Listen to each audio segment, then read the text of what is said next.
এক মাস পার না হতেই বেহাল দশা খুলনার দৌলতপুর চুকনগর সড়কের।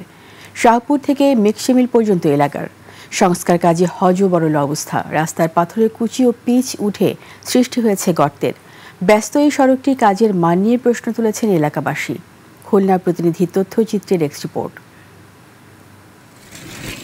সদ্য কাজ করা রাস্তা এটি, অথচ পিচ উঠে এভাবেই বিভিন্ন জায়গায় সৃষ্টি হচ্ছে গর্তের। আর সামান্য বৃষ্টিতে হয় আরও বেহাল অবস্থা।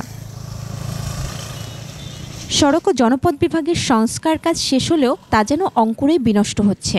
এলাকাবাসীর প্রতিবাদের মুখে ঈদের আগে রাতের আধারে দায়সারা কাজ করেছে কর্তৃপক্ষ।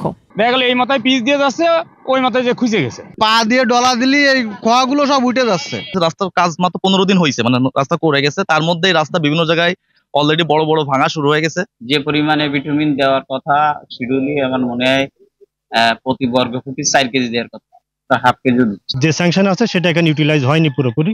এইটাই আমাদের কথা যে এটা একটা প্রতিরোধ হোক। এ বিষয়ে জানতে খুলনা সড়ক ও জনপদ বিভাগের নির্বাহী প্রকৌশলী তানিমুল হকের দপ্তরে গেলেও কথা বলতে রাজি হননি তিনি। তবে বৃষ্টির কারণে এমন অবস্থা সাফাই গাইলেন উপজেলা প্রকৌশলী গোপাল চন্দ্র সাহা। শুরু থেকে শেষ পর্যন্ত এবং শেষ করার পর থেকে তো একটা বৃষ্টিপাত, এটা আমাদের শুধু ওইখানে না, আরো অন্য যে জায়গা করা হয়েছে রিপেয়ার কাজ তো অনেক জায়গায় উঠে গেছে। এদিকে ঠিকাদারের সাথে যোগাযোগ করা হলে তিনি এই রাস্তার কাজ করার কথা অস্বীকার করে বসেন। ভুল ঠিকানায় আপনি যোগাযোগ করতেছেন। আপনি পাবেল ভাই না? হ্যাঁ, আমার নাম পাবেল।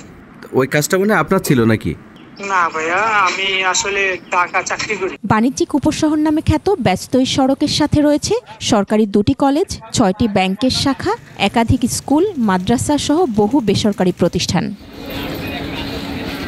মহিমা পলি, ডেস্ক রিপোর্ট, 21 টেলিভিশন।